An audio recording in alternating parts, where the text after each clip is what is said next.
आज राजा परीक्षित ने जब पूछा है कि भगवान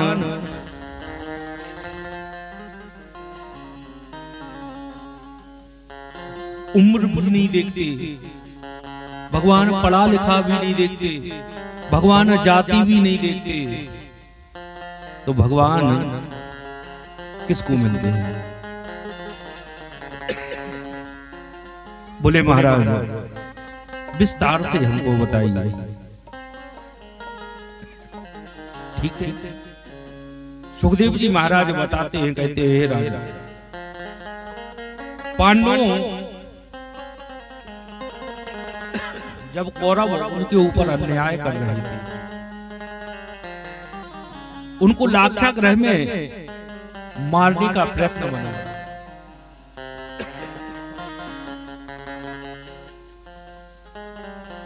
और उस समय विदुर जी ने धृतराष्ट्र को समझाया है, लेकिन उनकी समझ में नहीं आया, और दुर्योधन आ गया और दुर्योधन कहने लगा कि आप हमारे पिता को हमारे खिलाफ ही भड़का रहे हो, जाओ निकल जाओ हमारे यहाँ से, आज से तुम इस राज्य के मंत्री नहीं हो, और निकाल दिया। अब विदुर जी जाते हैं और विदुर जी एक कदली वन में जहाँ केले के वृक्ष थे वहां जाके, और विदुर जी अपनी झोपड़ी बना के अपनी पत्नी सुलभा के साथ में वहीं पे रहते और वहीं भगवान का नाम लेते हैं। क्या?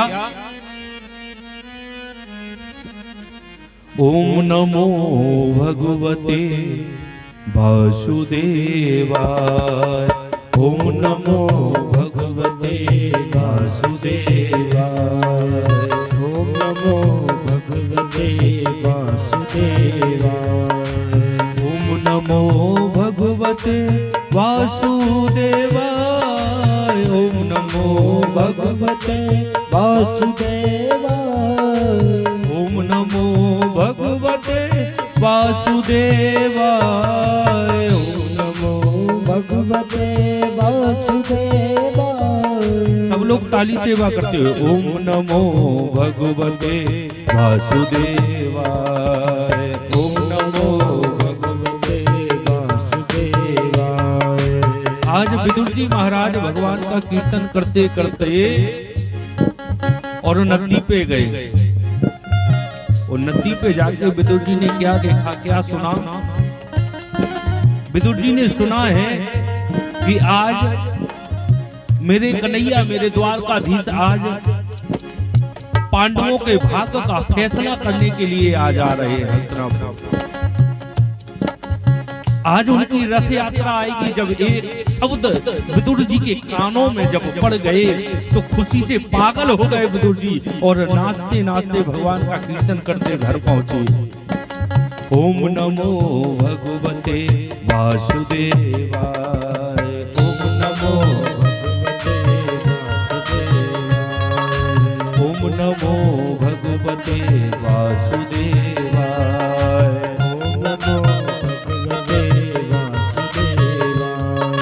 वासुदेवाय मेरो नंद नंदनाय, वासुदेवाय मेरो नंद नंदनाय, वासुदेवाय मेरो नंद नंदनाय, वासुदेवाय मेरो ओम नमो भगवते वासुदेवाय, ओम नमो भगवते वासुदेवाय, ओम नमो भगवते वासुदेवाय, ओम नमो भगवते वासुदेवाय, ओम नमो भगवते वासुदेवाय, ओम नमो भगवते वासुदेवाय, ओम नमो भगवते वासुदेवाय, वासुदेवाय मेरो नंद नंदनाय, वासुदेवाय मेरो नंद नंदनाय, ओम नमो भगवते वासुदेवाय, ओम नमो भगवते वासुदेवाय, ओम नमो भगवते वासुदेवाय, ओम नमो भगवते वासुदेवाय, ओम नमो भगवते वासुदेवाय। आज विदुर जी ने जैसे ही सुना है, विदुर जी नाचते नाचते अपने घर आए और अपनी पत्नी सुलभा से बोले, अरे जल्दी दौड़ के आओ। क्यों? बोले, जिनका तुम नाम लेती रहती हो ना, आज मैंने सुना है कि आज वो आ रहा है। और हमें तो ये लगता है कि शायद वो पांडवों के भाग्य का फैसला करने को नहीं आ रहा है, वो शायद हम जैसे भक्तों से मिलने के लिए ही आ रहा है। और विदुर जी जैसे ही चल के आए,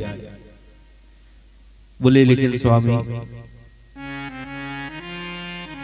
अब आप मंत्री तो हैं, अगर मंत्री होते तो जरा रूबरू होके मिल लेते कन्हैया से। अरे अब तो हमें सारी जनता की भीड़ में खड़ा होना पड़ेगा उनको देखने के लिए, उनका दीदार करने के लिए। विदुर जी बोले, तो क्या हुआ?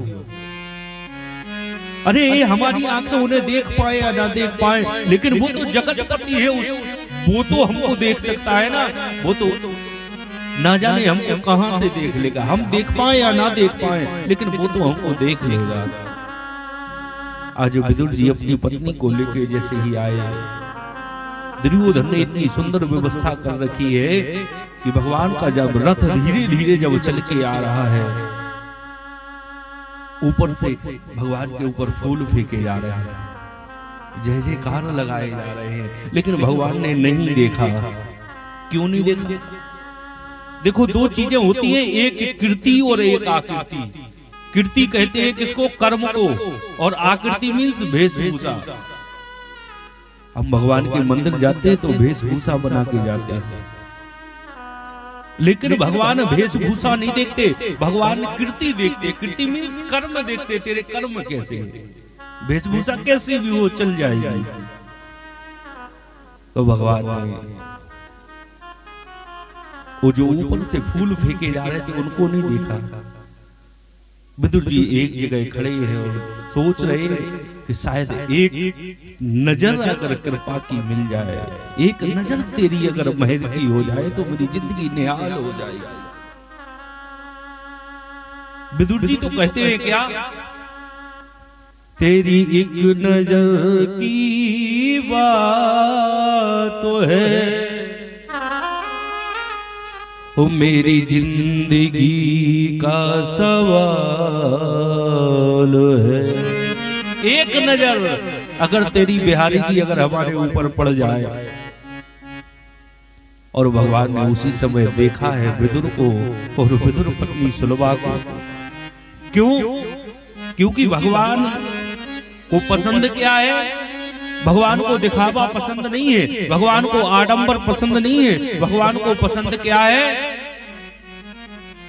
बाबा तुलसीदास जी ने बहुत सुंदर भाव लिखा है। क्या? कि निर्मल मन जन सो मोहे पावा, निर्मल मन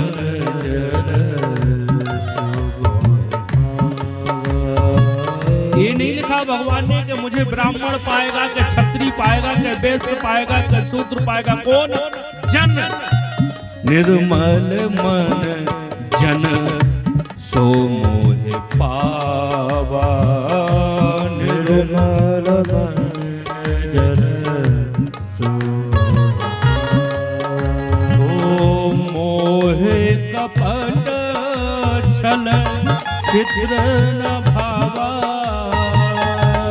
मोहे कपट छल चित्र न भावा, निर्मल मन जन सो मोहे पावा, निर्मल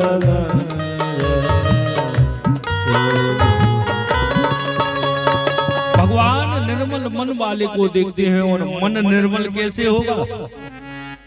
आज तन तो अच्छा है लेकिन मन ही गंदा है। तन से तो बढ़िया सफेदी वस्त्र पहने हुए हैं, लेकिन मन के अंदर देखो तो कालिकता भरी हुई है। मन के अंदर कैसे गंदे गंदे विचार हैं। तन तो हम रोज साफ करते हैं साबुन शैम्पू लगा के, लेकिन मन कभी साफ किया? अब ऐसा नहीं करना कि घर जाके और साबुन घोर के पी जाओ कि महाराज कह रहे थे मन साफ करने से हो जाए। अरे अगर मन साफ करना है तो कैसे होगा मन साफ? बाबा कबीर ने बताया है कि मन साफ आपका कैसे होगा। कि कबीरा मन मेला हुआ और धोए ना छूटे रंग।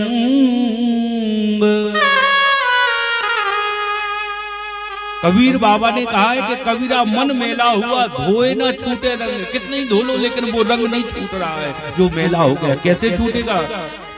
बोले के छूटे हरि भजन सो, के छूटे सत्संग।